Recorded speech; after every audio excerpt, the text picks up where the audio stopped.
my honor and pleasure to gift a mechanical elephant named Mahanandi to Shri Jagadguru Ujjaini Saddharma Simhasana Mahasamsthana Peetha, along with PETA India and CUPA. Elephants are intelligent, emotional beings who need freedom, dignity, and the ability to live with their families in forests for their physical and mental well-being. I'm delighted to be a part of this technology-powered initiative. Mahanandi will keep traditions alive while protecting God's creations, elephants.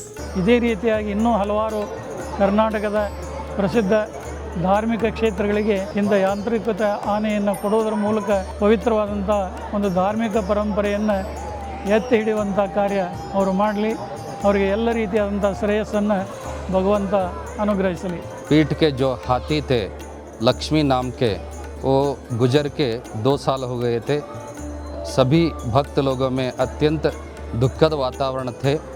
अत्यंत संतोष स्वरूप से जगतगुरु महासन्निधि और सारे भक्तगण वो महानंदी हाथी का बेट को स्वीकार किया है.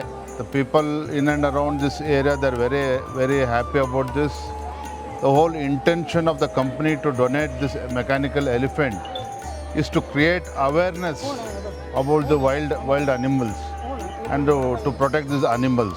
ಈ ಪ್ರಾಣಿಗಳನ್ನು ಉಳಿಸಿದಂಥ ಒಂದು ವ್ಯವಸ್ಥೆಗೆ ಭಾಳಷ್ಟು ಪ್ರಾಣಿಗಳು ಹಾನಿಯಾಗಿರ್ತಕ್ಕಂಥ ಇಂಥ ಸಂದರ್ಭದಲ್ಲಿ ಪ್ರಾಣಿಗಳಿಗೆ ಸಾರ್ವಜನಿಕರು ತೋರಿಸ್ತಕ್ಕಂಥ ಒಂದು ಅದ್ಭುತವಾದಂಥ ಹಾನಿಯನ್ನು ಸೃಷ್ಟಿ ಮಾಡ್ತಕ್ಕಂಥ ಕೆಲಸ ನಡೆದಿದೆ ಅಂತೇಳಿ ಇಂಥ ಒಂದು ಅತ್ಯುತ್ತಮವಾದಂಥ ಮಠ ನಾಡಿಗೆ ಅಷ್ಟೇ ಅಲ್ಲ ರಾಷ್ಟ್ರಕ್ಕೂ ಗೊತ್ತಾಗಲಿ ಅಂತ ಮಾಡಿರ್ತಕ್ಕಂಥ ಕಾರ್ಯಕ್ರಮ.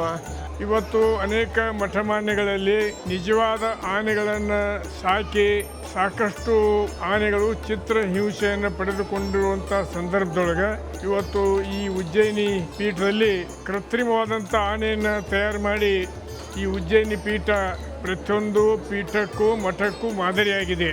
ಇದರ ಅವಶ್ಯಕತೆ ಇದೆ ಇವತ್ತು ನಾವು.